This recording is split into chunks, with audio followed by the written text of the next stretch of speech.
কোথায় গেলি? মোমবাতি শিখার পাঁচটায়। আরে এখানে মালাগুলো পুরো ইয়ে হয়েছে। ওখানটাতে তিরকাটিটার মধ্যে সব লাগানো আছে, কারণ নারায়ণের মুখটা ঢাকা পড়ে যাচ্ছে।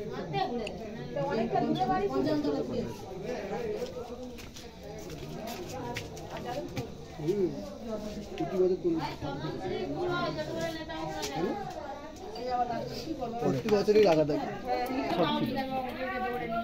হ্যাঁ